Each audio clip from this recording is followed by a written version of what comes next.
Hoy en día la palabra GOAT ha llegado a un punto en el que empieza a perder su significado. Se suele utilizar para referirse al greatest of all time dentro de un deporte, pero actualmente a la mínima que un jugador tiene un par de temporadas de rendimiento muy por encima de la media, ya se le empieza a meter en la discusión del GOAT, ya sea de su posición o de su deporte en general. Aún recuerdo en 2014 cuando la gente decía que Odell Beckham Jr. iba a ser el nuevo GOAT de los wide receivers después de su espectacular recepción ante los Cowboys.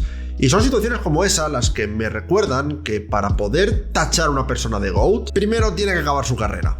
O como mínimo tiene que estar en sus últimos años para que su legado esté ya cimentado y solo quede debatir sobre cómo de lejos puede llegar. Si hablamos de wide receivers, el GOAT es evidentemente Jerry Rice. Porque sí, aunque puede que en su prime haya jugadores que hayan sido mejores que Jerry Rice, por ejemplo, yo que sé, Randy Moss, no hay nadie que lo haya hecho a ese nivel durante tanto tiempo como Rice.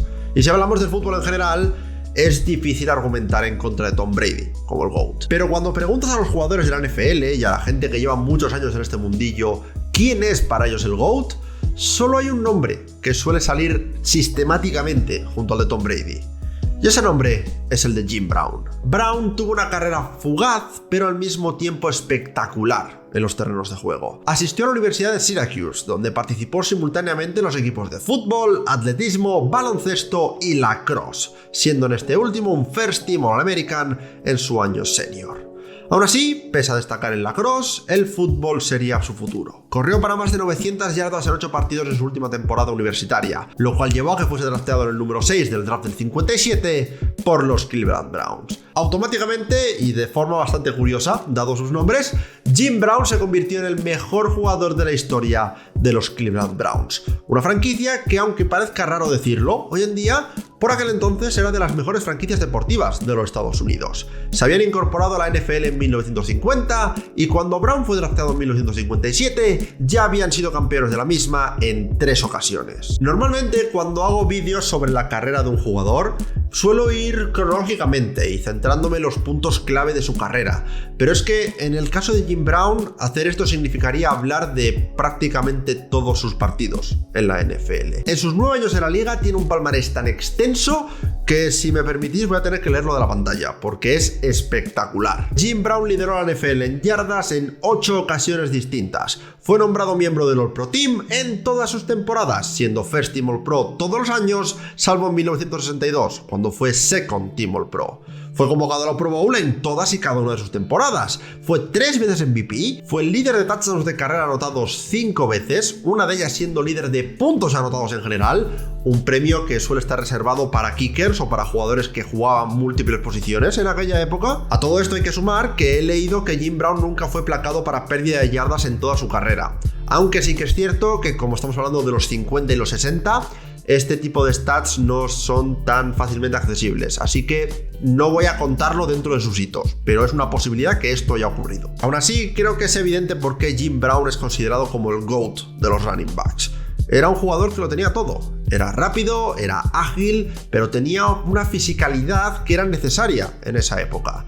Porque en los 60, la NFL era muy distinta a lo que tenemos actualmente. Era una liga de carrera. Y por tanto, era muy común ver a 8 o 9 jugadores rivales en el box, que no solo son más jugadores de lo que vemos hoy en día, sino que además eran más físicos. Porque la NFL por aquel entonces era mucho más dura que en el día de hoy.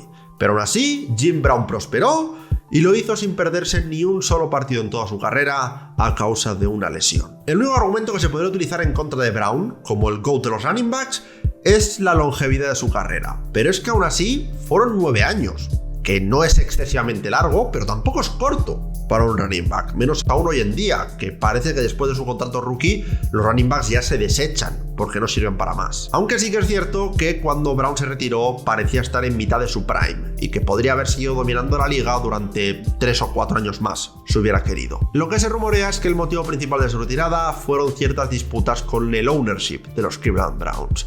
Además del hecho de que Brown ya lo había hecho todo. Había ganado un campeonato de la NFL antes de que se llamase Super Bowls, porque Brown no jugó en la Super Bowl era.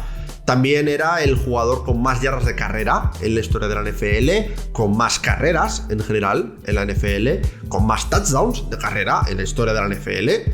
No tenía nada por lo que seguir luchando. La única opción que tenía era retirarse. Una retirada que le llevó al cine, donde también tuvo bastante éxito.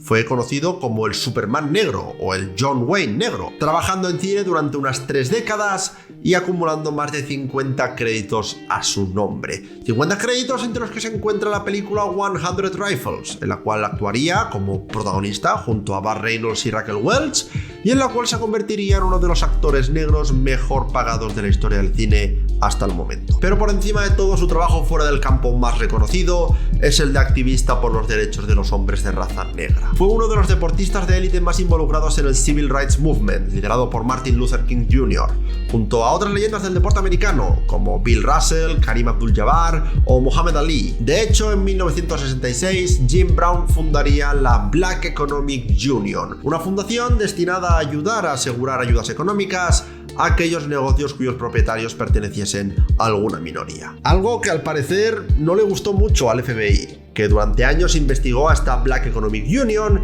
intentando ligarla bien a grupos procomunistas o a grupos afines al extremismo musulmán.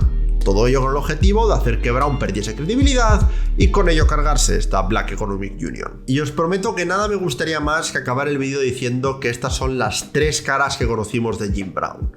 El Jim Brown estrella del deporte, el Jim Brown actor y el Jim Brown activista. Y que con su muerte este pasado 18 de mayo, ese es el Jim Brown que dejó este mundo.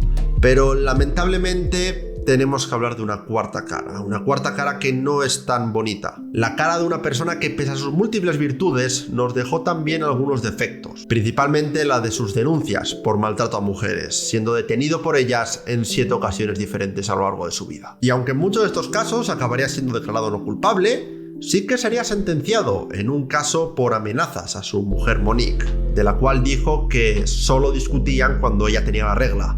Comentarios machistas que nos dan una pequeña imagen de cómo podría ser Jim Brown detrás de las cámaras. Y son este tipo de cosas las que me han hecho reflexionar un poco. No creo que el mejor momento para decidir si una persona era buena o mala sea escasos días después de su fallecimiento. De hecho, el único motivo por el que menciono estos temas es porque sé que si no lo hago, alguien me va a acusar en los comentarios de que estoy ocultando parte de la verdad. Y seamos sinceros, en los últimos meses he sido muy crítico de jugadores como Deshaun Watson por situaciones similares, así que me parecería un poco hipócrita por mi parte hablar de Jim Brown sin mencionar este lado de su vida. Al mismo tiempo, me parece que no es justo ignorar todo lo bueno que haya hecho una persona por ciertos errores o cosas malas que hayan hecho a lo largo de su vida. ¿Era Jim Brown un machista o un agresor? Pues si nos guiamos por estas denuncias, puede ser. Pero al mismo tiempo, ¿significa esto que no podamos celebrarle como uno de los mejores jugadores de fútbol de todos los tiempos? ¿O significa esto que no podamos pensar en él como uno de los líderes del activismo a favor de los afroamericanos en Estados Unidos? No. Al final, tenemos que mirar a la persona en un conjunto. Tenemos que saber separar el arte del artista, lo bueno y lo malo. Como dijo en su día el periodista Howard Bryant, Jim Brown era heroico, pero no por eso es un héroe. De hecho, esta forma de analizar la carrera de una persona, centrándonos en sus puntos buenos, pero también reconociendo las tachas que podía tener como ser humano, es la mejor forma de humanizar a las leyendas de la NFL. Como ya hice hace unos meses, cuando hablé de las 2 caras de uno de los mejores jugadores defensivos de la historia de la NFL, Lawrence Taylor. Un vídeo que podéis ver en este enlace de aquí. Muchas gracias y nos vemos en la próxima. Adiós.